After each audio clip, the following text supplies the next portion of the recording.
Okay, so today's session is MSTCET form fill up. This session is for 23 batches. Before starting the session, there are some important instructions which I would like all of you to go through.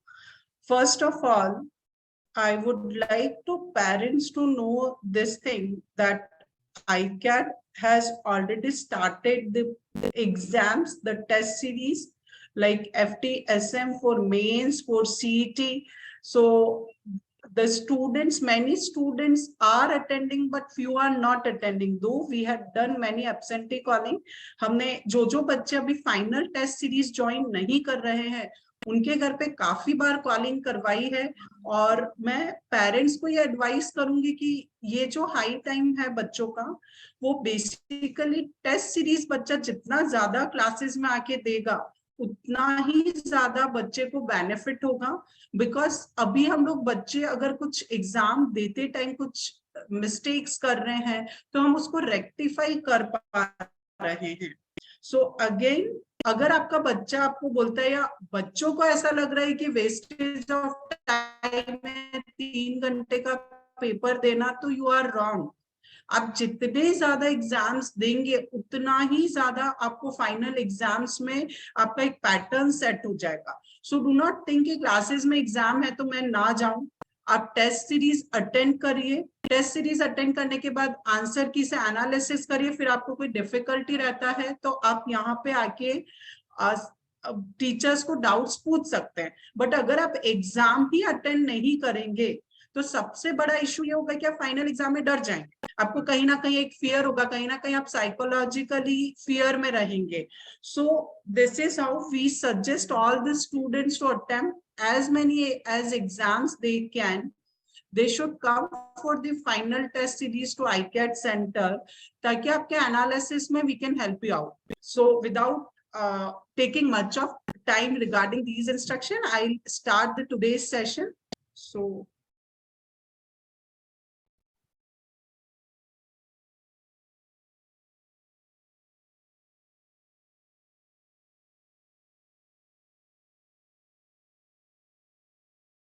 So this is the examination schedule for MSTCET. Online registration has already been started from 8 March and it is going to be get over by 7th April. Form on a website with the late fees is till 15th April. यानी कि अगर आप on time करते हैं तो आप 7th अप्रैल तक general जो फीस है उसमें आपका हो जाएगा। बट अगर आप 8 अप्रैल के बाद ऑनलाइन रजिस्ट्रेशन और कंफर्मेशन करते हैं तो आपको 15 अप्रैल तक का एडिशनल टाइम मिलता है। But we ICAT is always there to help you out. अगर आपको फॉर्म फिलिंग में कुछ भी इशू आता है आप अपना नाम लिखवा लीजिए रेस्पेक्टिव सेंटर पे, और आप सेंटर्स पे आके भी फॉर्म फिल कर सकते हैं। बट उसके लिए आपको पहले कॉल करके अपने नाम रजिस्टर करवाने रहेंगे। आप जैसे ही नाम रजिस्टर करवाते हैं आपको कुछ दिनों में कॉल आ जाएगा और we will be there to help you out with the form filling. उसके लिए आपको कुछ डॉक्यूमेंट्स का लिस्ट हम लोग बताएंगे जो आपको लेके आना रहेगा। अगर आप टाइम निकलने के बाद यानी लेट फीस मोड में जाके पेमेंट करते हैं, आपने रजिस्ट्रेशन लेट हो गया या ऐसा कुछ हुआ है तो आप 16 अप्रैल तक पेमेंट कर सकते हैं। एडमिट कार्ड इशू के लिए आपको वेबसाइट पे सारे नोटिफिकेशंस टाइम टू टाइम आते रहेंगे, बट अभी उन्होंने कुछ भी नोटिफाई नहीं किया है। डेट ऑफ एग्जामिनेशन बिकॉज ये ग्रुप वाइज है, PCM भी है और PCB ग्रुप भी है, सो ये ग्रुप वाइज है। सो इसका भी आपका जो भी टाइम टेबल रहेगा, शिफ्ट टाइमिंग्स रहेंगे, वो फॉर्म फिलअप के बाद आपको मिल जाएगा। एडमिट कार्ड के अंदर सारा डिटेल्स, सेंटर ऑफ एग्जामिनेशन भी सेम आपको एडमिट कार्ड में डिटेल्स मिल जाएगा।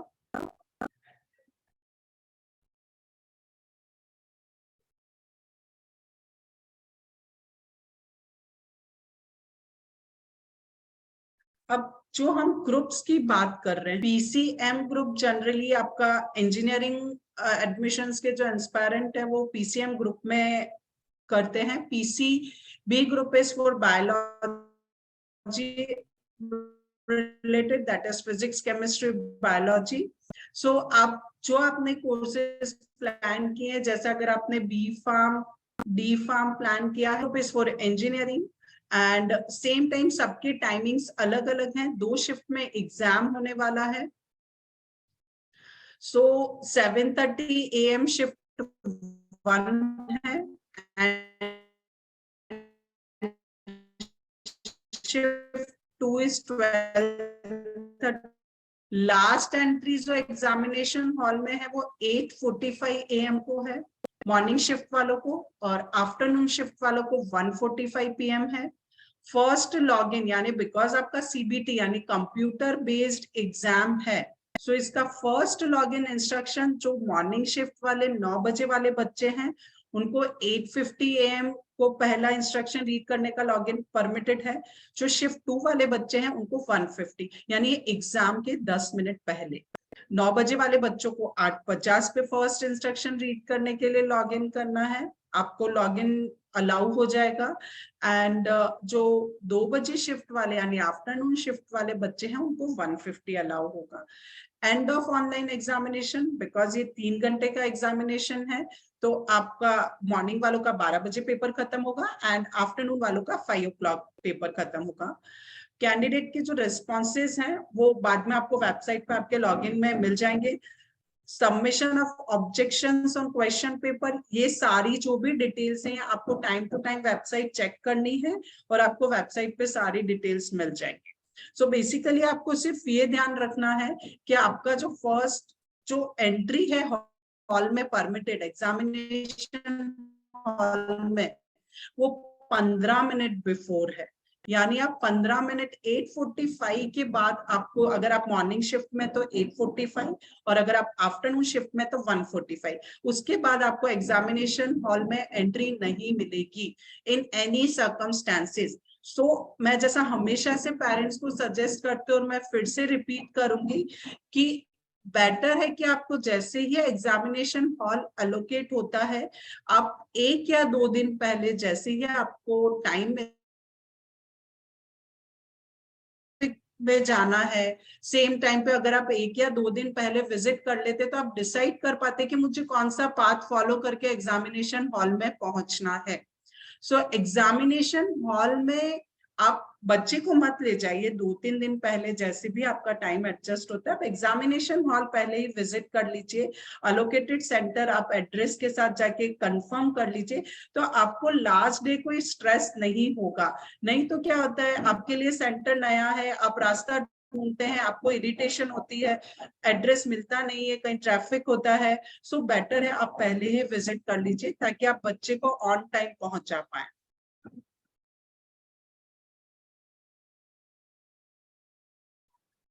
नाउ पीसीएम ग्रुप जो मॉर्निंग शिफ्ट में है हमने देख लिया उनके टाइमिंग, सेम पीसीबी ग्रुप के भी हैं। डिटेल ग्रुप वाइज जो टाइम टेबल है वो आपको वेबसाइट पे आपके एडमिट कार्ड में भी मेंशन होके आ जाएगा। तो candidates who is seeking admission for first year engineering उनको compulsory physics chemistry and maths का पेपर अपेयर करना है। जो स्टूडेंट्स फर्स्ट ईयर फार्मेसी या फार्म डी का एडमिशन देख रहे हैं उनको फिजिक्स केमिस्ट्री या तो मैथमेटिक्स भी ले सकते हैं या वो बायोलॉजी भी ले सकते हैं। स्क्राइब और राइटर, अगर आपको राइटर की रिक्वायरमेंट है तो आपको ये अभी फॉर्म में मेंशन करनी रहती है और उसके लिए आपको 20 minutes per hour of examination extra मिलता है। सो आपको कंपनसेटरी टाइमिंग्स एक्स्ट्रा मिलता है। डेट ऑफ एग्जामिनेशन ऑलरेडी हम डिस्कस कर चुके हैं, सीबीटी मोड में रहेगा यानी कंप्यूटर बेस्ड टेस्ट रहेगा, चाहे वो पीसीएम हो चाहे वो पीसीबी ग्रुप हो। The candidate will have choice of appearing one or both the examination, यानी आप पीसीएम ग्रुप भी ले सकते हैं, आप पीसीबी भी ले सकते हैं, पर एक ग्रुप वाइज एग्जामिनेशन स्केड्यूल होगा। So candidates can appear for PCM as well as of PCB, but आपको दोनों में ही बेसिकली जब भी आप एग्जाम पेपर अटेंड करेंगे तो आपको जो भी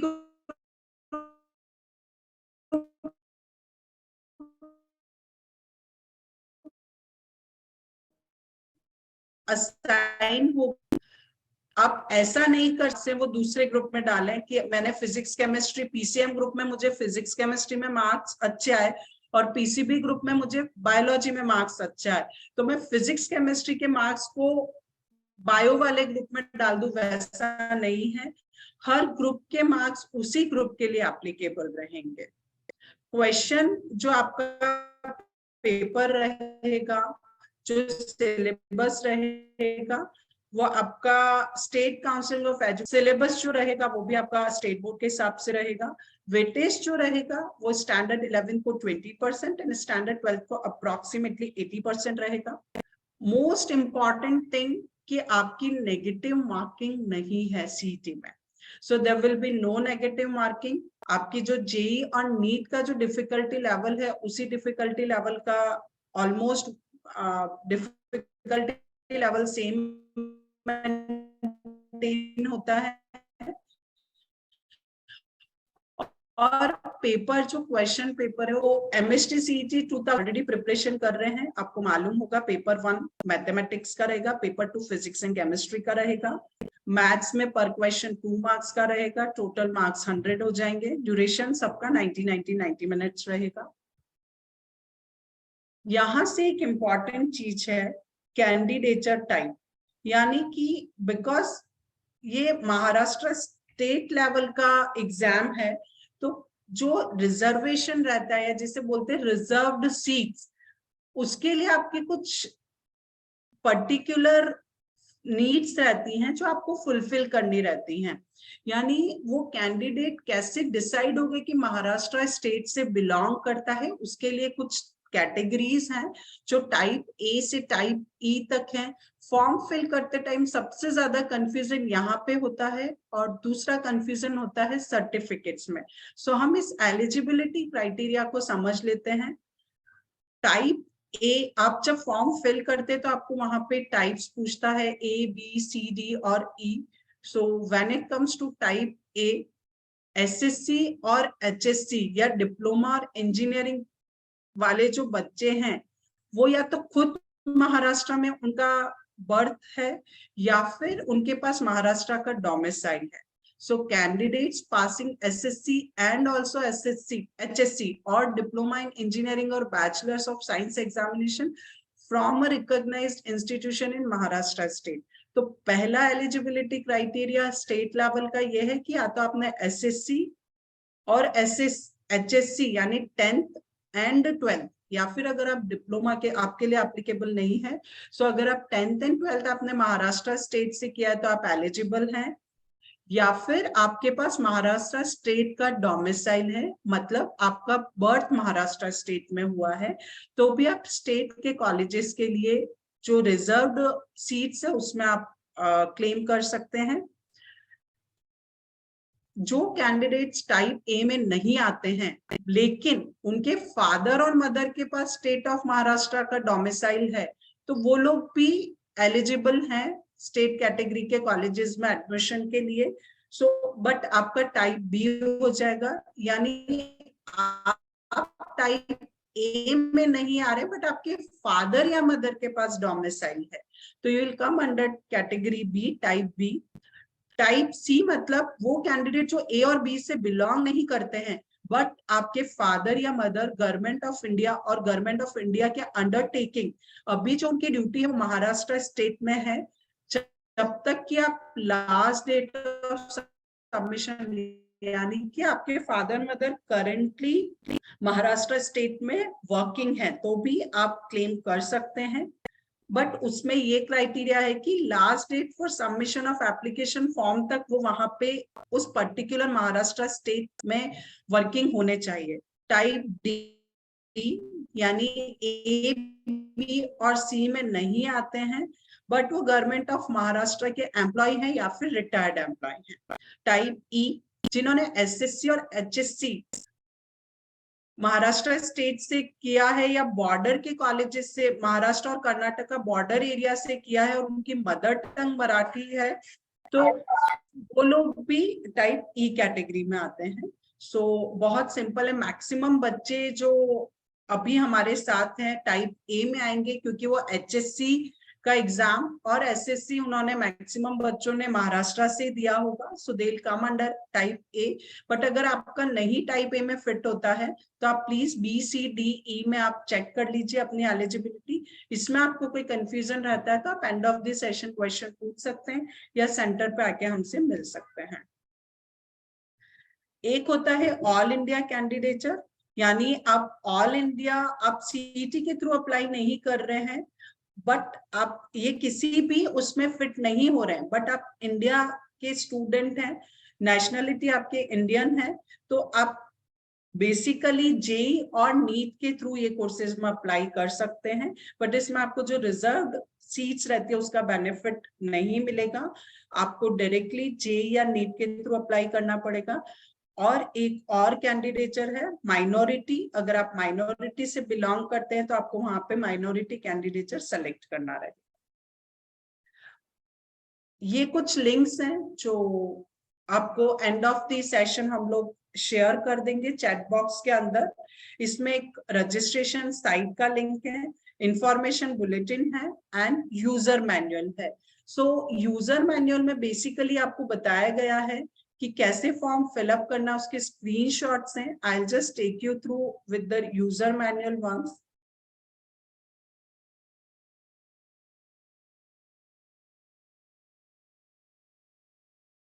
यहाँ तक अगर किसी को कोई क्वेश्चन है तो students can definitely ask their questions.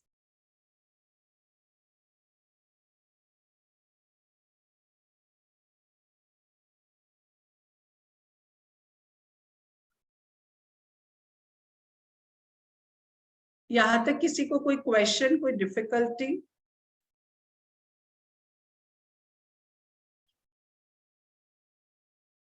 Okay, so let's move ahead.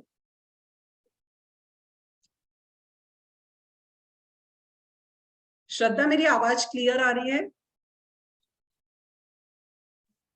Yes ma'am. Okay, and नया शेयर जो मैंने डॉक्यूमेंट किया है वो भी आपको दिख रहा है? ओके, सो ये यूजर मैनुअल है जिसमें आपको गाइडलाइन दी है। इसका लिंक भी हम लोग शेयर कर देंगे आपको एंड ऑफ द सेशन।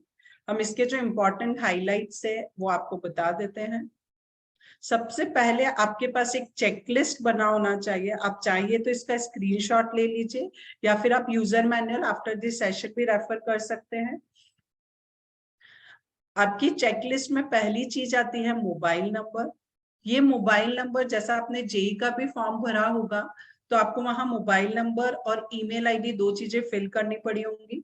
सारे जो भी कम्युनिकेशन है वो इसी मोबाइल नंबर और जो ईमेल आईडी आप प्रोवाइड करते हैं उस पे होते हैं। सो आप मोबाइल नंबर डेफिनेटली एक वर्किंग मोबाइल नंबर जो आप लॉन्ग रन तक यूज करें, टेम्परेरी नंबर मत दीजिएगा। जिस नंबर पे आप कंटिन्यूस आपको हैबिट है एसएमएस वगैरह चेक करने की, same applicable to email ID also, कि आप जो ईमेल आईडी कंटिन्यूसली चेक करते हैं वही ईमेल आईडी दीजिएगा जिसका पासवर्ड भी आपको मालूम हो। ऐसा नहीं करिएगा कि आपने यहाँ पे दे दिया और उसके बाद आप उस ईमेल आईडी या मोबाइल नंबर को यूज नहीं कर रहे हैं, क्योंकि इस पे आपके जितने भी कम्युनिकेशन रहेंगे वो इन आईडीज पे आपको एक अलर्ट मैसेजेस आता रहेगा। डॉक्यूमेंट्स में आपको फोटोग्राफ एंड सिग्नेचर की जरूरत पड़ेगी, जो स्कैन कॉपी होना चाहिए। इसको हम डिटेल में समझेंगे बाद में।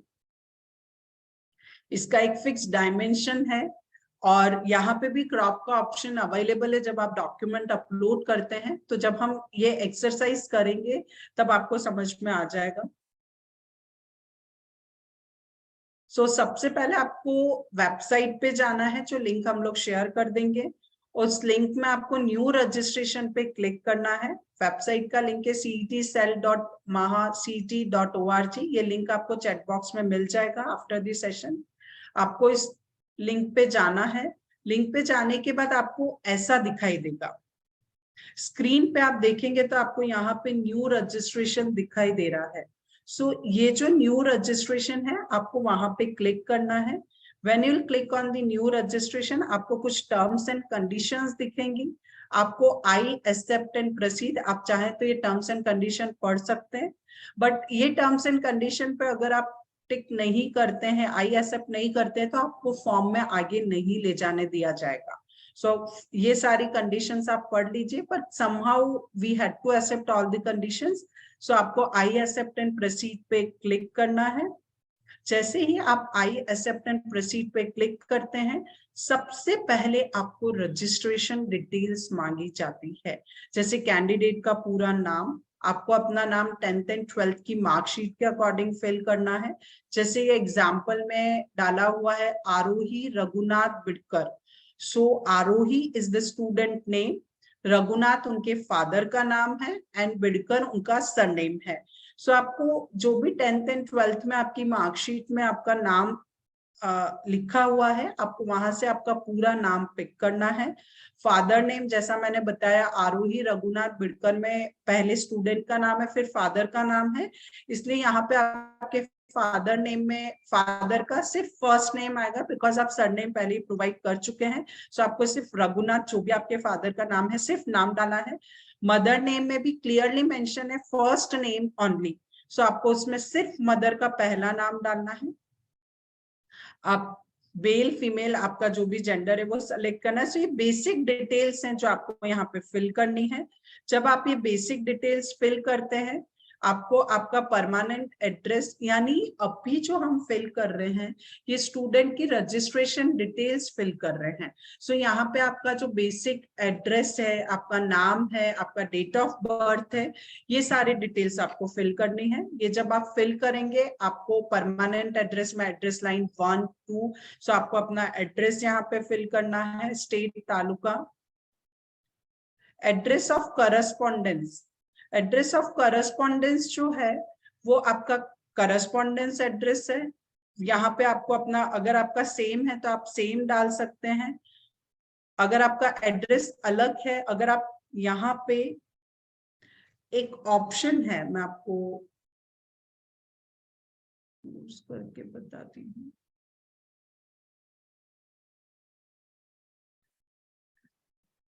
Address for correspondence same as permanent address, अगर आपका सेम परमानेंट एड्रेस है तो आप वहां पे टिक कर दीजिए, जैसे यहाँ पे दिखाया है, तो आपका वो ऑटोमेटिकली कॉपी हो जाएगा, नहीं तो आप फिर से भी टाइप कर सकते हैं। सो यहाँ पे आपको सारी अपनी पर्सनल इंफॉर्मेशन एकदम करेक्ट देनी है, क्योंकि इसके बाद आपका एप्लीकेशन नंबर जनरेट होता है, और वो एप्लीकेशन नंबर ही आपका फाइनल यूनिक नंबर होता है, जिससे आपकी आइडेंटिफिकेशन होती है। सो यहाँ पे आपकी जो भी रजिस्ट्रेशन डिटेल्स, यानी आपकी जो बेसिक डिटेल्स है, वो आपको प्रॉपर प्रोवाइड करनी है। उसके बाद आप जो मोबाइल नंबर प्रोवाइड करेंगे, उस मोबाइल नंबर पे आपको एक ओटीपी आएगा। So one time password, that is OTP, will be sent to the mobile number given below for activation of your login. Kindly make sure that the mobile number is correct. This number will be used for all future communication. Same applicable to email ID. ये चीज मैं आपको पहले भी बता चुकी हूँ कि आप एकदम करेक्ट मोबाइल नंबर और ईमेल आईडी दीजिएगा। दूसरा इंपॉर्टेंट चीज कि आपकी जो मोबाइल नंबर और ईमेल आईडी है, वो एक एप्लीकेशन के लिए 1 मोबाइल एंड 1 ईमेल आईडी ही लगेगा। सो आप हमेशा फिलअप करते टाइम आप ये मोबाइल नंबर फिर से, अगर आप सोच रहे कि मैं फ्रेंड का फॉर्म भर रहा हूँ उसमें भी ये मोबाइल नंबर यूज हो जाए, या आपके घर में सिस्टर ब्रदर हैं वो भी आपके साथ सीटी दे रहे हैं, तो आपको एक कैंडिडेट के अगेंस्ट एक यूनिक मोबाइल नंबर और एक यूनिक ईमेल आईडी लगेगा। जब आप ये करेंगे तो आपको वेरीफाई, आपका ईमेल आईडी और मोबाइल नंबर वेरीफाई होगा। आपको ओटीपी, जैसा यहाँ आप स्क्रीन पे देख सकते हैं कि 1 टाइम पासवर्ड आपको मिलेगा, आपको ये सेंड करना है 1 टाइम पासवर्ड। इन केस अगर आपको पासवर्ड रिसीव नहीं होता है तो आप फिर से उसको रीसेंड कर सकते हैं, पर वहां पे आपको वेटिंग टाइम का क्लॉक दिखाएगा, आप उसको बंद होने दीजिए और उसके बाद फिर से रीसेंड कर दीजिए, तो आपको नया ओटीपी आ जाएगा। अगर 99.99% केसेस में आपको फर्स्ट टाइम रजिस्टर करते ही ओटीपी वेरिफिकेशन आप करेंगे, आपको ईमेल आपके मोबाइल नंबर पे ओटीपी आ जाएगा। फिर भी अगर आपको नहीं रिसीव होता है तो आप वेट करिए और फिर उसको रीसेंड कर दीजिए। Same is applicable for email ID also. आप जैसे ही ईमेल आईडी डालते हैं वो आपको ओटीपी सेंड करेगा। जो भी ओटीपी आपको ईमेल पे रिसीव होता है उसको भी आपको वेरीफाई करना है। ये दोनों स्टेप होने के बाद आपका एक एप्लीकेशन नंबर जनरेट होता है। सो ये application number verification of OTP के बाद ही होता है। सो वेरिफिकेशन होने के बाद आपका एक एप्लीकेशन नंबर जनरेट हो जाता है। उसके बाद आपको एप्लीकेशन फॉर्म फिल करना स्टार्ट करना है। यहाँ पे हम डिफरेंस समझ लेते हैं। अब तक हमने सिर्फ अपने आप को रजिस्टर किया है और एप्लीकेशन नंबर जनरेट किया है। सिर्फ आपका एक यूनिक एप्लीकेशन नंबर जनरेट हुआ है। अब आपकी जो फर्दर डिटेल्स हैं, यानी आपके मार्क्स की क्वालिफिकेशंस की डिटेल हो गई, या फिर आपका फोटोग्राफ अपलोड करना हुआ, सिग्नेचर अपलोड करना हुआ, आपका सर्टिफिकेट जैसे कास्ट सर्टिफिकेट, ये सब अब हम अपलोड करेंगे। सो अब तक सिर्फ हमने एक यूनिक आईडी एप्लीकेशन नंबर बनाया है। जैसे आप एप्लीकेशन नंबर जनरेट होता है आपको ऐसा रेड कलर के फॉन्ट में दिखेगा, जैसा आपको मेरी स्क्रीन पे दिख रहा होगा, एप्लीकेशन नंबर 231000068। सेम आपके लिए एक अलग नंबर जनरेट होगा। ये ही नंबर आपको फ्यूचर में लॉगिन करने के काम में आएगा। सो आप ये एप्लीकेशन नंबर को एकदम संभाल के रखें। सेम जब आप एप्लीकेशन नंबर सबमिट करेंगे, जब आप डिटेल सबमिट करेंगे तब आपसे पासवर्ड जनरेशन का ऑप्शन भी पूछा जाएगा, जैसा आपको जेईई मेंस में पूछा गया था। आपको वहां पे पासवर्ड जनरेट करने के इंस्ट्रक्शंस दिए होंगे कि 8 डिजिट का होना चाहिए, वहां ऑलरेडी क्लियरली मेंशन होता है। आपको उसी फॉर्मेट में पासवर्ड बनाना है। सो आपको पासवर्ड और एप्लीकेशन नंबर अपना हमेशा कहीं पे सेव करके रखना है। ये एप्लीकेशन नंबर एंड पासवर्ड आपको किसी के साथ शेयर नहीं करना है। आपको अपना पासवर्ड अपने पेरेंट्स को आप बता सकते हैं, but do not share it with your friends, और कॉमनली प्लेटफॉर्म्स पे आप अपना पासवर्ड शेयर ना करें। अब यहाँ पे एक इशू आता है कि इन केस ये आपको करना ही नहीं है कि आप अपना एप्लीकेशन नंबर भूल जाएं। फिर भी अगर आप अपना एप्लीकेशन नंबर भूल जाते हैं तो आप फॉरगॉट एप्लीकेशन नंबर में जाके फिर से अपना अकाउंट, जैसा आप नॉर्मली पासवर्ड रीसेट करते हैं, आप अपना पासवर्ड रीसेट कर सकते हैं। उसकी स्टेप है, आप जब यहाँ पे लिखेंगे I can't access my account, तो आपसे पूछा जाएगा कि आप पासवर्ड भूल गए हैं या आप एप्लीकेशन नंबर भूल गए हैं। अगर आप पासवर्ड भूल गए तो आप पासवर्ड पे टिक करिए, अगर आप एप्लीकेशन नंबर भूल गए तो आप एप्लीकेशन पे टिक करिए। आपको उसके आगे एक छोटा सा फॉर्म आएगा एप्लीकेशन रिलेटेड, कि आपका नाम, फादर नेम, मदर नेम, आपको ये सब डिटेल्स भरनी है। सबमिट बटन को दबाना है। आप जैसे ही सबमिट बटन दबाते हैं आपको एक ओटीपी आ जाएगा और आपको वहां से फिर से अपना नया पासवर्ड जनरेट करना है। आपको नया पासवर्ड डिटेल्स मिल जाएगा और आप फिर से कर सकते हैं। सेम केस अगर आप पासवर्ड भूल गए हैं तो आई फॉरगॉट माय पासवर्ड पे करिए और उसको कंटिन्यू करिए। उसमें आपको कुछ क्योंकि आप पासवर्ड भूले तो डेफिनेटली आपको एप्लीकेशन नंबर याद है, तो आपको अपना एप्लीकेशन नंबर और डेट ऑफ बर्थ डालनी है, उसको सबमिट करना है। आपको ओटीपी आ जाएगा और वो फिर से आपको सबमिट करना है। So these are the basic things which you can do to, in case अगर आप अपना पासवर्ड या फिर एप्लीकेशन नंबर भूल गए हैं। बट मेक श्योर कि आप अपना पासवर्ड और एप्लीकेशन नंबर ना भूलें। आपका जो पासवर्ड है वो एटलीस्ट 8 कैरेक्टर्स लंबा होना चाहिए। उसमें एटलीस्ट एक कैपिटल अल्फाबेट होना चाहिए, एक स्मॉल अल्फाबेट होना चाहिए, 1 नंबर एंड 1 स्पेशल कैरेक्टर होना चाहिए। सो this is all about your password, आपको कैसे सेट करना है।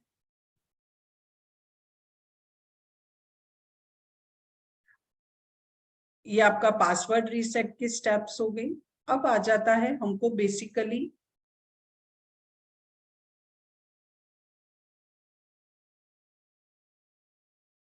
आगे कौन कौन से स्टेप्स करनी है।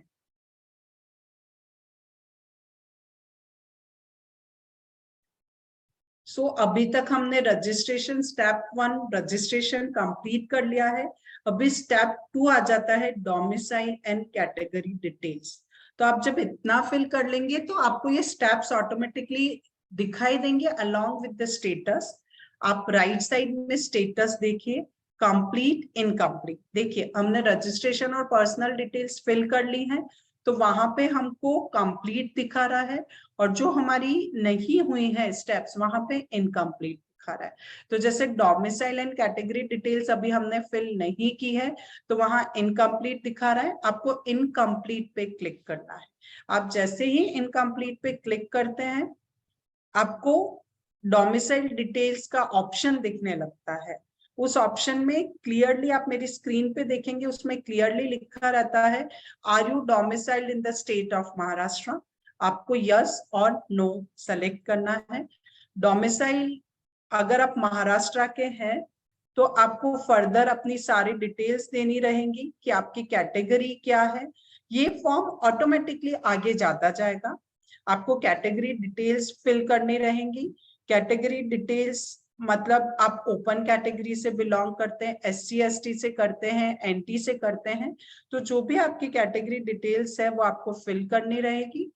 जैसे किसी कैंडिडेट ने अगर ओपन कैटेगरी फिल किया, अगर कैंडिडेट ने ओपन कैटेगरी फिल किया है तो उसके पास दो ऑप्शन रहते हैं। एक और ऑप्शन रहता है कि वो इकोनॉमिकल वीकर सेक्शन से तो बिलोंग नहीं करता है, आप ओपन में तो हैं बट आप EWS का बेनिफिट लेना चाहते हैं, तो उसके कुछ क्राइटेरियाज हैं।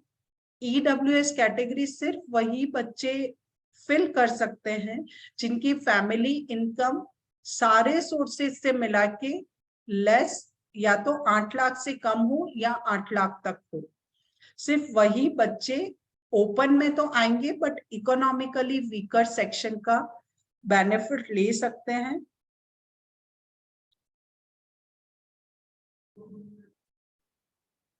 अगर आप EWS कैटेगरी से बिलोंग करते हैं तो आपको ड्रॉप डाउन में यस करना है, और अगर आप बिलोंग नहीं करते हैं तो आपको ड्रॉप डाउन में नो करना है। ये ऑप्शन सिर्फ उन्हीं बच्चों को दिखेगा जिन्होंने ओपन कैटेगरी सेलेक्ट की है। तो ओपन कैटेगरी वाले बच्चों को नेक्स्ट ऑप्शन दिखेगा कि EWS कैटेगरी यस और नो।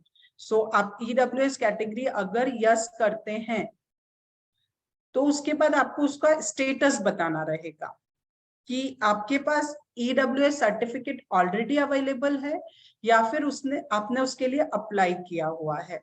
सो यहाँ पे हम इसको अच्छे से समझ लेते हैं। आपने यहाँ कैटेगरी ओपन लिया, उसके बाद आपने अपनी annual income 6 lakh to 7 lakh डाली है। उसके बाद आपको पूछा जाएगा do you want to apply for EWS, आपको यहाँ पे सेलेक्ट करना है यस और नो। अगर आप यस सेलेक्ट करते तो डेफिनेटली आपके पास EWS सर्टिफिकेट होगा या आपने अप्लाई किया होगा। वही बच्चे यहाँ पे यस सेलेक्ट करें। जिन बच्चों के पास EWS सर्टिफिकेट नहीं है और उन्होंने अप्लाई भी नहीं किया है तो वो यहाँ पे नो सेलेक्ट करें, यानी वो एप्लीकेबल नहीं है या आप EWS कैटेगरी में नहीं आते हैं। अगर आपने स्टेटस यस सेलेक्ट किया तो आपको अपना ये डिटेल्स देनी पड़ेंगी। आपकी अवेलेबल है तो एंड ऑफ दिस फॉर्म आपका जहां डॉक्यूमेंट अपलोड करना है वहां पे आपको EWS का फॉर्म भी अपलोड करना पड़ेगा। बट कुछ कैंडिडेट ऐसे भी होंगे जो ओपन कैटेगरी से है, EWS सेक्शन से भी हैं, बट उनके पास EWS का सर्टिफिकेट अप्लाई किया हुआ है बट अभी तक रिसीव नहीं हुआ। तो आपको वहां पे लिखना पड़ेगा, सेलेक्ट करना पड़ेगा अप्लाइड बट नॉट रिसीव। तो आपको जो भी EWS का एप्लीकेशन जब आपने अप्लाई किया होगा वहां से आपको एक यूनिक एप्लीकेशन नंबर मिलेगा,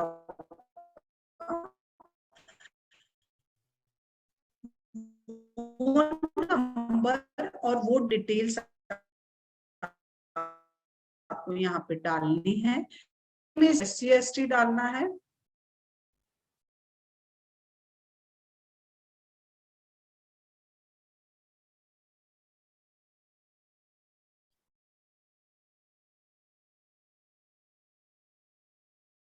मैं वीडियो ऑफ करती हूँ, कुछ स्ट्रीमिंग का इश्यू आ रहा है तो आपको आवाज शायद कहीं कहीं पे अटक रही होगी, सो मैं वीडियो ऑफ कर देती हूँ। सो सेम अगर एससी और एसटी कैटेगरी से आप बिलोंग करते हैं तो आपको ओपन की जगह एससी और एसटी सेलेक्ट करना है। अब जब एससी और एसटी सेलेक्ट करेंगे तो सेम आपको एक ड्रॉप डाउन दिखेगा, आपके पास सर्टिफिकेट अवेलेबल है क्या, या आपने अप्लाई किया हुआ है या आपने नहीं अप्लाई किया है। अगर आपके पास सर्टिफिकेट अवेलेबल है तो डेफिनेटली आपको उसकी डिटेल्स डालनी पड़ेंगी।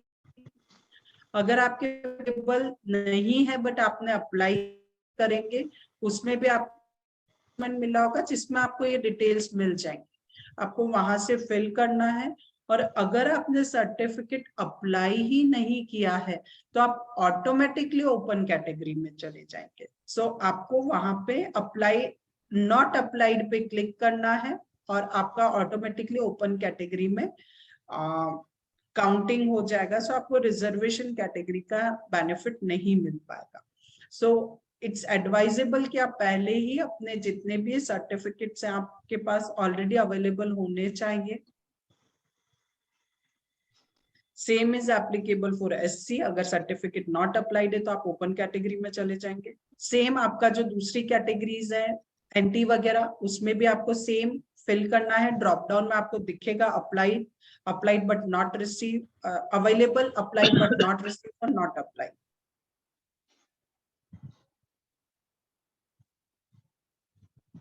सो इस तरीके से आपको अपनी कास्ट के हिसाब से अपना डिटेल्स फिल करना है।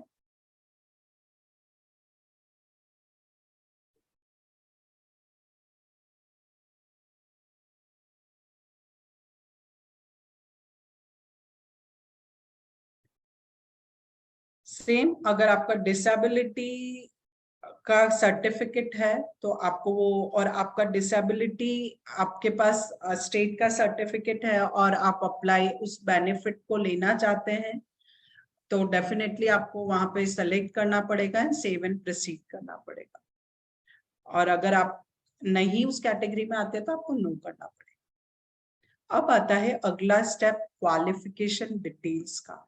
यहाँ पे जो बच्चे इस साल 12th एग्जाम यानी एचएससी दे रहे हैं उनको अपीयर्ड लिखना होगा, और जो बच्चे 12th पास कर चुके हैं बट इस बार सीटें ऐसे बहुत ही कम बच्चे होंगे तो उनको 12th पास और 12th की डिटेल्स देनी पड़ेगी। So by keeping majority of the students in mind, हम लोग ये अज्यूम कर रहे हैं कि हमारे पास मैक्सिमम बच्चे वही हैं जो इस साल एचएससी का एग्जाम दे रहे हैं। सो उनको क्या करना रहेगा, पहले आपको एसएससी का डिटेल भरना रहेगा। यहाँ क्लियरली लिखा है हैव यू पास्ड एसएससी और इक्विवेलेंट एग्जाम, आपका बोर्ड, आपका पासिंग ईयर और आपका 10th का इक्विवेलेंट परसेंटेज। सेम अगर आपने एसएससी और एचएससी की जो भी डिटेल्स है, आपने कहाँ से कंप्लीट की है, कौन सा बोर्ड था, वो आप यहाँ पे फिल करेंगे। बोर्ड डिटेल्स, यहाँ सारे बोर्ड्स का डिटेल दिया हुआ है, वो हाँ आपको डिटेल सारा अपना 10th के मार्क्स, 12th अगर आप अपीयर्ड है तो 12th अपीयर्ड, ये सारी डिटेल्स आपको फिल करनी है।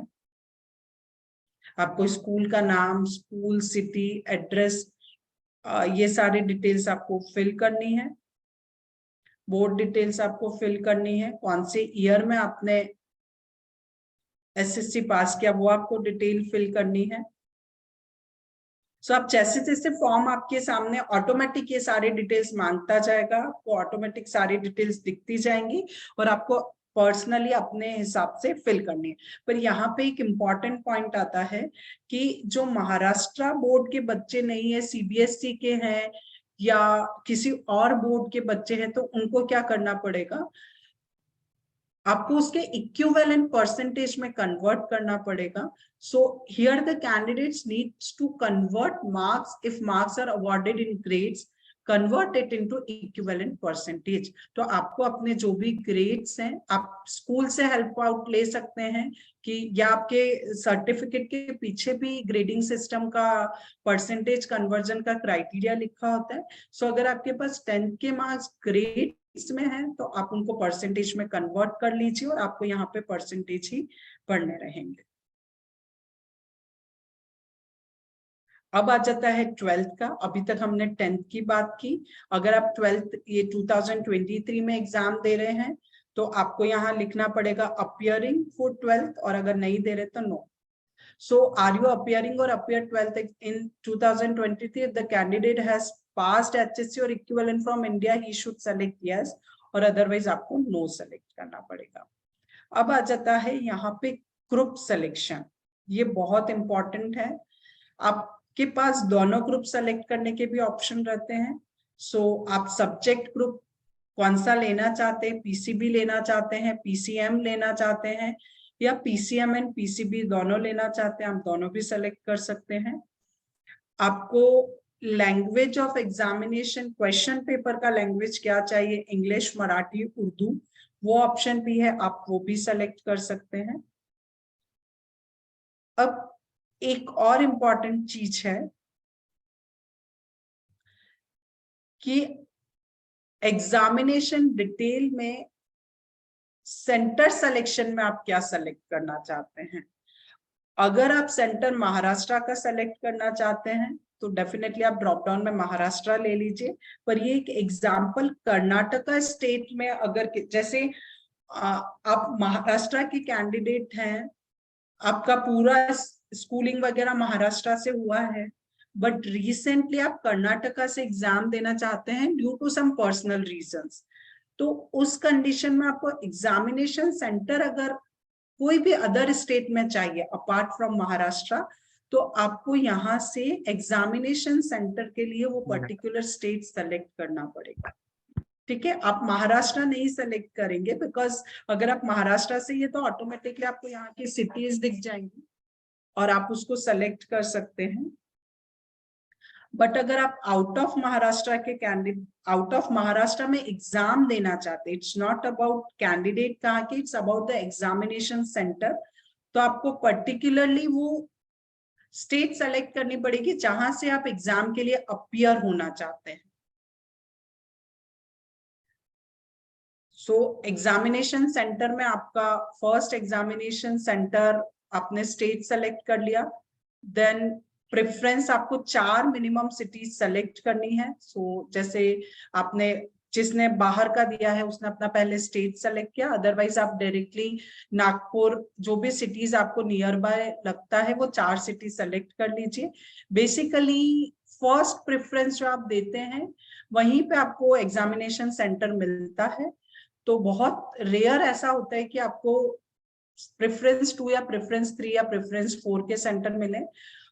जनरली प्रेफरेंस 1 पे ही आपको आपका एग्जामिनेशन सेंटर मिल जाता है।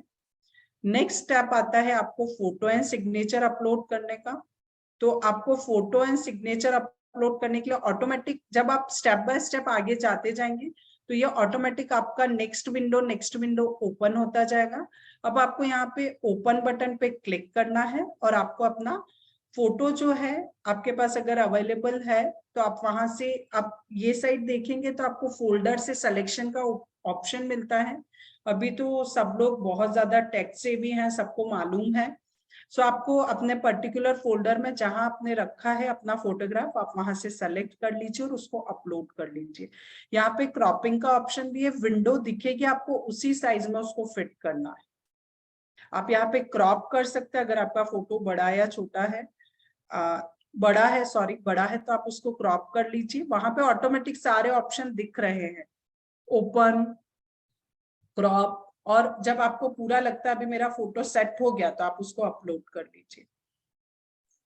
Same is applicable for signature. आपको अपलोड टाइप में फोटोग्राफ की जगह सिग्नेचर, जैसे यहाँ अपलोड टाइप में आपने फोटोग्राफ सेलेक्ट किया है, वैसे ही अपलोड टाइप में आप देखिए सेलेक्ट अपलोड टाइप, फोटोग्राफ कर रहे हैं अपलोड या सिग्नेचर कर रहे हैं। तो अगर आप फोटोग्राफ अपलोड कर रहे हैं तो आपको फोटोग्राफ सेलेक्ट करना है, अगर आप सिग्नेचर अपलोड कर रहे हैं तो आपको सिग्नेचर सेलेक्ट करना है। सो जैसे आप टाइप ऑफ अपलोड में जाते हैं, आप अगर सिग्नेचर कर रहे हैं तो सिग्नेचर का आपको क्या करना है, एक वाइट पेपर पे प्रॉपर अपने सिग्नेचर करने हैं और सिग्नेचर को यहाँ पे अपलोड करना है, जैसे इस एग्जांपल में भी दिखाया हुआ है। आप यहाँ से सिग्नेचर अपलोड कर सकते हैं। सो जब आपके दोनों अपलोड हो जाते हैं तो आपको ऐसा आपका डॉक्यूमेंट दिखने लगता है इस तरीके से, जैसे आप राइट हैंड साइड में देख पा रहे हैं, सिग्नेचर का फोटो दिख रहा है। उसके बाद आपको दोनों इमेजेस दिखने लग जाएंगी, जैसा आपको ऊपर दिख रहा है इमेज, छाया चित्र, फोटोग्राफ भी दिख रहा है और सिग्नेचर भी दिख रहा है। सो आपको दोनों इमेजेस एक साथ दिखने लग जाएंगी। आप इसको सेव एंड प्रोसीड करिए। जैसे ही आप इसको सेव एंड प्रोसीड करते हैं, आपको रिक्वायर्ड डॉक्यूमेंट अपलोड करने का एक ऑप्शन मांगा जाता है। ये ऑप्शन क्यों मांगा जाता है? जब आप सेंटर पे जाएंगे तो कैसे वेरीफाई होगा कि से फॉर एग्जांपल बच्चे का नाम अदिति है, तो कैसे पता चलेगा कि ये बच्ची अदिति ही है? तो आपका एक तो फोटोग्राफ ऑलरेडी आपके एडमिट कार्ड में आता है, आपकी बेसिक डिटेल्स आती हैं, बट उसको वेरीफाई करने के लिए प्रूफ लगता है, जो प्रूफ आपको आइडेंटिटी प्रूफ की तरह यहाँ पे सबमिट करना रहेगा। जैसे किसी बच्चे का पैन कार्ड है, आपको डॉक्यूमेंट टाइप में मिल जाएगा क्या कौन कौन से डॉक्यूमेंट अपलोड कर सकते हैं, आपको वो सारे डॉक्यूमेंट्स यहाँ पे अपलोड करना रहेगा। आप ड्रॉप डाउन में से सेलेक्ट करिए और वो यहाँ पे अपलोड कर दीजिए। सीरियल नंबर 1 अगर आप मेरी स्क्रीन पे देख रहे होंगे तो यहाँ पे आ रहा है certificate of disability from the director, यानी आपने जो पहले जो सर्टिफिकेट्स बताए हैं कि मुझे SC ST कैटेगरी या जो भी आपने बताया है कि मैं ये डॉक्यूमेंट मेरे पास अवेलेबल है, वो सारे डॉक्यूमेंट आपको यहाँ पे अपलोड के ऑप्शन मिलेंगे। सो आप यहाँ पे PDF फाइल या JPG फाइल या PNG फाइल जो 500 KB से छोटी हो वो यहाँ पे आप अपलोड कर सकते हैं। सो सेम जो ID प्रूफ आप यहाँ पे अपलोड कर रहे हैं उसका एक ओरिजिनल और जेरोक्स हमेशा अपने साथ आपको सेंटर पे लेके जाना है फॉर दी वेरिफिकेशन।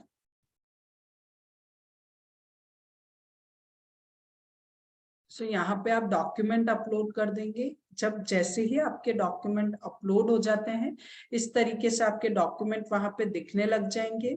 आप देखिए पैन कार्ड आपने अपलोड किया तो उसका व्यू दिख रहा है। आपने जो भी सर्टिफिकेट अपलोड करने को आपको नीचे ऑप्शन दिखाएंगे वो सब आपको यहाँ पे अपलोड करना।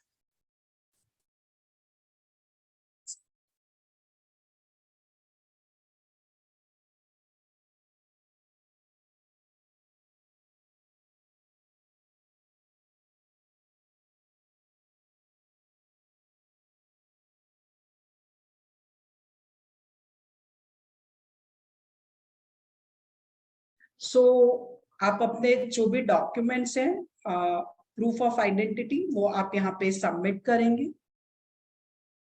और सेम प्रूफ ऑफ आइडेंटिटी जैसे किसी ने पैन कार्ड अगर सबमिट किया है तो उसको पैन कार्ड लेके जाना है, साथ में एक जेरोक्स भी लेके जाइए और ओरिजिनल भी लेके जाइए। सेम अगर आपने कोई और डिसेबिलिटी सर्टिफिकेट सबमिट किया है तो उसका भी कॉपी लेके जाइए आप साथ में। इट्स ऑलवेज एडवाइजेबल कि जैसे डिसेबिलिटी प्रूफ है तो आपने यहाँ पे सबमिट किया, आपको व्यू में दिखाएगा। अब जैसे ही सारे डॉक्यूमेंट सबमिट करते जाएंगे आपको राइट हैंड साइड में डॉक्यूमेंट का व्यू और लेफ्ट हैंड साइड में उसका डॉक्यूमेंट का नाम दिखाएगा। जैसे आपके सारे डॉक्यूमेंट्स अपलोड हो जाते हैं आपको सेव एंड कंटिन्यू करना है, प्रोसीड करना है। आपको फाइनली जब आपका सारा कुछ अपलोड हो गया, सब कुछ हो गया, तो एक फाइनल सबमिशन के पहले आपको ये पूछा जाता है आपको आपकी कोई इंफॉर्मेशन चेंज करनी है क्या। बिकॉज एडिटिंग एक बार आपने पेमेंट और सब कर दिया तो उसके बाद आप कोई भी इंफॉर्मेशन चेंज नहीं कर सकते हैं। So if the candidate wants to change the information, then he or she should click on edit button. आपको यहाँ पे एक edit button दिखेगा।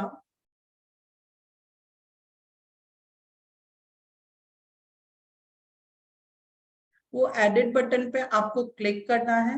edit button पे जैसे ही आप क्लिक करेंगे आप वो पर्टिकुलर इंफॉर्मेशन जो भी आपको चेंजेस करने हैं आप वो इंफॉर्मेशन चेंज कर सकते हैं।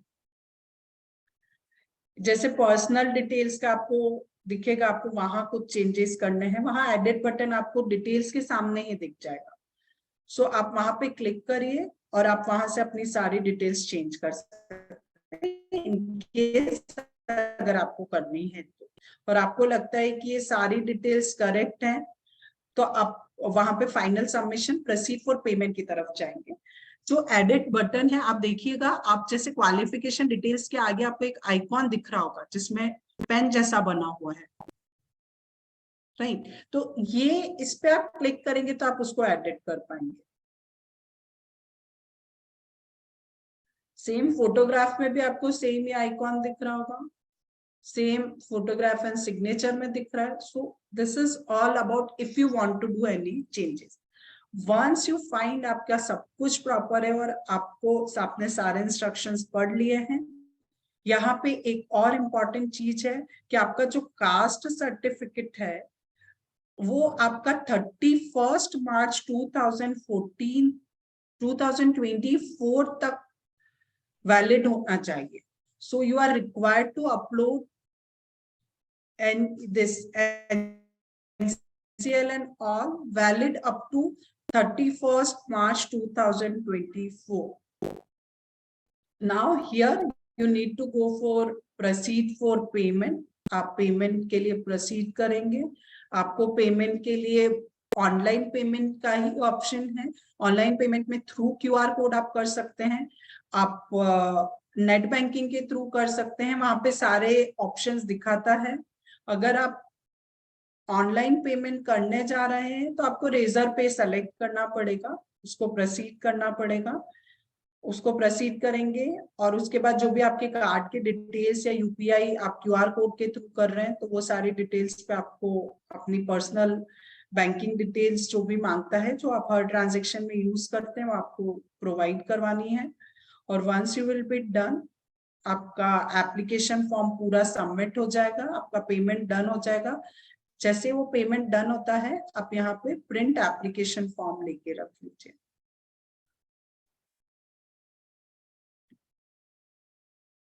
और ये प्रिंट एप्लीकेशन फॉर्म के बाद आप इसका एक प्रिंट आउट रख लीजिए, क्योंकि आपको सेंटर पे जब जाएंगे तो आप ये एप्लीकेशन फॉर्म लेके जाएंगे। आपका एडमिट कार्ड जो आएगा वो आप लेके जाइए ताकि मैक्सिमम डॉक्यूमेंट्स आपके पास अवेलेबल रहे।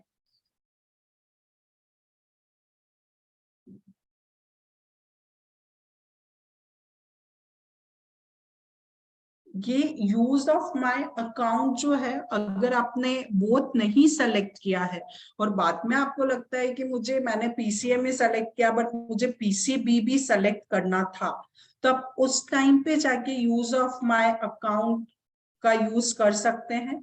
पर इसका मतलब ये नहीं है कि आप प्रीवियस वाला हटा के नया ले सकें।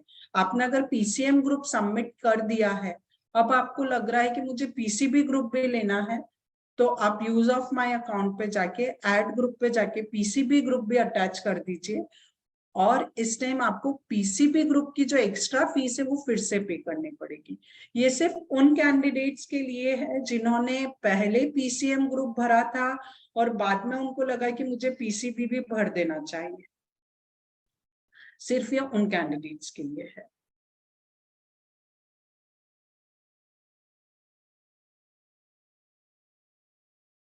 सो this is all about form fill कैसे करना है।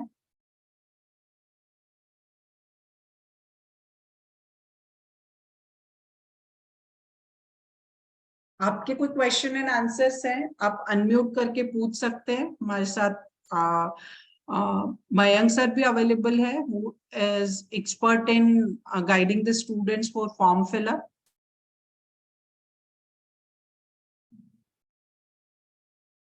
So do you have any query? आप हैंड रेज करिए या आप अपने माइक को अनम्यूट करके पूछिए।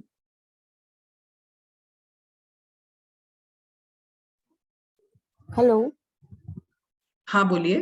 हाँ मैम, जैसे EWS का सर्टिफिकेट है, उसकी वैलिडिटी अभी मार्च 23 तक है, तो वो सबमिट नहीं कर सकते है ना? Hello. Hello, Mayank sir, ma'am. will you please guide the student? नहीं मैडम, मार्च 23 तक वाला नहीं है, आपको नया बनाना पड़ेगा, अप्रैल से वैलिड चाहिए हो। ओके। तो मतलब फिर उसका डिटेल देना पड़ेगा कि अप्लाई हाँ किया जी, है। अप्लाई किए। ओके, फॉर नीट के फॉर्म के लिए भी सेम सेम मेथड अप्लाई होगा? मैडम नीट में कहाँ पे है, ईडब्ल्यूएस है क्या कैटेगरी? हाँ, ईडब्ल्यूएस में। हाँ, तो उसके लिए भी सेम रहेगा। ओके जी। ओके सर, थैंक उसमें अंडरटेकिंग भरना रहेगा ना सर? नीट में अभी चल जाएगा ना शायद आपका मैडम, वैलिडिटी कब तक बोला आपने? यू। अभी अप्रैल 23 तक। नीट का तो हो गया ना एप्लीकेशन, आपने किया नहीं है अभी? नहीं, मेरा होने का है तो एक्चुअली। उसमें अंडरटेकिंग अपलोड कीजिएगा फिर। हाँ हाँ, तो अंडरटेकिंग अपलोड करूँ, वो हाँ एलिजिबिलिटी उसमें, वो नहीं हाँ करना? उसमें एक्चुअली कैसा है नीट में, वहां हाँ, पे अप्लाइड वाला फॉर्मेट नहीं है कि ये हमने अप्लाई ओके। किया है बाद में मिलेगा। उन्होंने एक हाँ हाँ, अंडरटेकिंग का फॉर्मेट दिया है, वो आपको फिल करके अपलोड करना पड़ता है। उसमें भी लिखा हुआ वही है, बट अच्छा, you have to fill that form by your hand, undertaking form, and then you okay have to upload it. Okay. तो दैट वो जो पहले का बना हुआ है वो कंसिडर नहीं करा जाएगा? नहीं मैडम, वो 1 अप्रैल से नेक्स्ट उसमें ईयर में वैलिड आना चाहिए। Okay okay, thank you sir.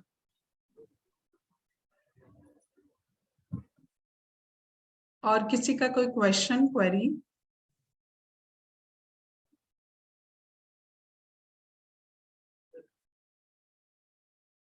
Ma'am, हाँ हेलो मैम, मैं हेलो। मनस्वी की बात कर रही हूँ। हाँ मैम, एक्चुअली ईडब्ल्यूएस का अपने को फॉर्म भरना था, तो मैं आज एप्लीकेशन अगर कर देती हूँ तो उसका 2 दिन बाद में अपन फॉर्म फिलअप किए तो चलेगा क्या? मैम, फिर अप्लाई, आप अगर अप्लाई करेंगे तो आपका जो एक्नॉलेजमेंट डिटेल्स है उसमें आपको एक यूनिक नंबर मिलेगा। वो हाँ, आपको जब आप ड्रॉप डाउन सेलेक्ट करेंगे तो अवेलेबल की जगह आपको सेलेक्ट करना पड़ेगा अप्लाइड बट नॉट रिसीव्ड। तो जब आप अच्छा अप्लाइड बट नॉट रिसीव करेंगे तो फिर से एक विंडो ओपन होगी और उसमें वो आपसे जो अप्लाई किया है उसके डिटेल्स मांगेंगे, तो वो अच्छा, आपको फिल करने पड़ेंगे। ओके आप मैम। पहले अप्लाई कर लीजिए, फॉर्म फिल भी करके रखेंगे अगर आप, तो हाँ, वो वाला वापस से आप लॉग इन करेंगे तो जितना आपने फॉर्म पहली बार में फिल किया वो सेव रहता है। सेम ही तो ऐसा रहेगा। नहीं है कि आपको वन गो में पूरा एक्चुअली मुझे फॉर्म पता भरना नहीं है। था जी कि ईडब्ल्यूएस का जो सर्टिफिकेट है उसका भी अपने को ये देना पड़ेगा, क्योंकि मुझे इतना पता था कि सिर्फ अपने ईडब्ल्यूएस कैटेगरी में अगर सिलेक्ट करते हैं तो हो जाता है। इसका जो आप बोले ना अभी डॉक्यूमेंट्स भी उसके मीन्स लगेंगे, वहां पे दिखाना पड़ेगा राइट, अपने को, है ना? राइट, अपलोड करना पड़ेगा। तो जैसे अभी ये लास्ट इसका डेट कब तक है फिलअप का फॉर्म? मैम 6 अप्रैल तक है। 6 अप्रैल तक। अगर मैं आज अप्लाई कर देती हूँ आज या कल में, तो 4-8 दिन में तो हो जाएगा वो शायद ना? मैम ये अच्छा, डिपेंड करेगा गवर्नमेंट प्रोसीडिंग पे, बट अगर आपको एक्नॉलेजमेंट नंबर भी मिल गया तो आप तो यहाँ भी से कर बहुत हो सकते गया। हैं। हाँ, हाँ हाँ, फिर आप बाद में ओ, दिखा सकते हैं फाइनल आने के बाद। अच्छा, okay okay, thank you ma'am. Okay, any other question?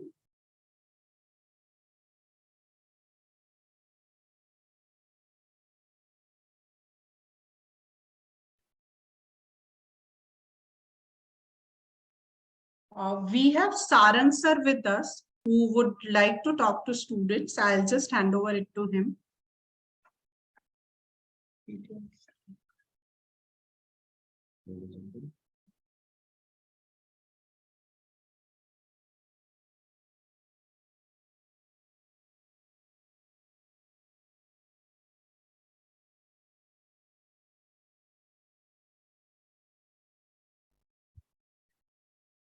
So guys, good afternoon.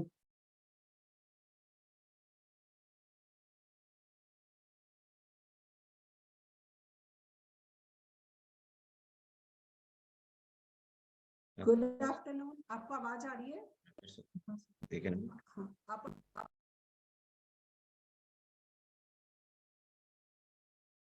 Video on कर।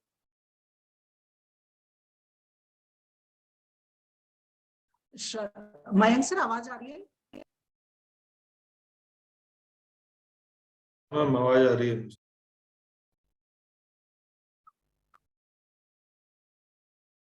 सारंग सर की आवाज नहीं आ रही। Sarang sir I suppose mute है।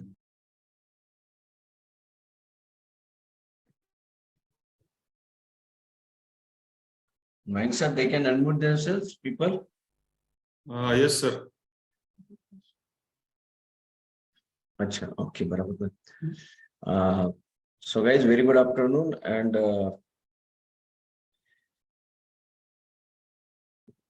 आपके आखिरी 1-2 महीने हैं जिसमें आप जेई मेन का सेकंड फेज दे रहे हैं, जिसमें आप एमसीटी दे रहे हैं. अभी मैं जस्ट ड्रॉप इन किया श्वेता मैम के रूम पे और मुझे दिखा ये सेशन चल रहा है, तो मैं बोला चलो मैं आपको ऑल द बेस्ट दे दूं. So guys, all the best in the last page. Put your best effort over there. बिल्कुल आप 10-12 घंटे का आपका सेशंस रखिए, टेस्ट दीजिए. पॉसिबल यही आके टेस्ट देना बहुत अच्छा रहेगा. एंड जस्ट सी दैट कि आप आपका 100% की टाइम पे दे. एंड जितना ज्यादा आप सॉल्विंग करेंगे, जितना ज्यादा टेस्ट देंगे, उतना आपका स्कोर अच्छा है.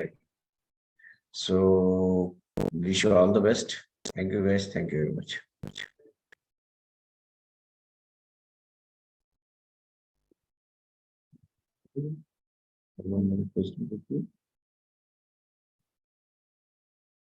Hello,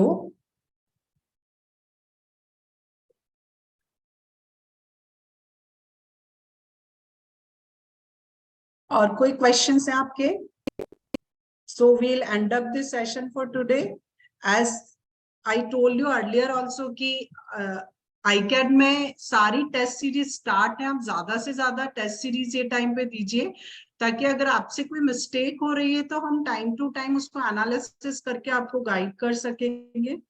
So it's always advisable you come to the centers and give the test series. Do not think कि अभी टेस्ट देके कोई मतलब नहीं है. सबसे ज्यादा बेनिफिट अभी होता है टेस्ट देने से.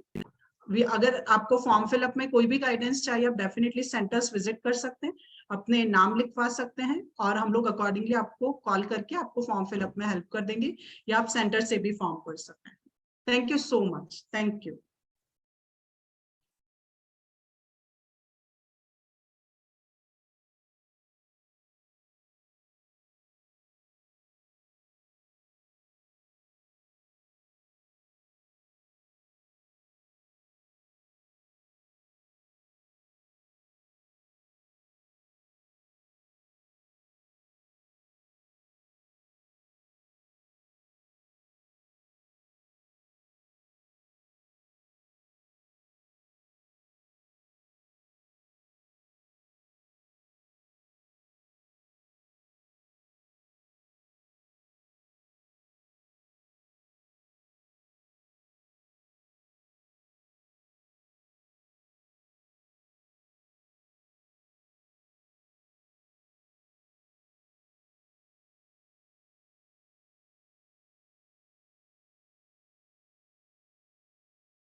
बच्चे ने कुछ पूछा.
So links are already shared.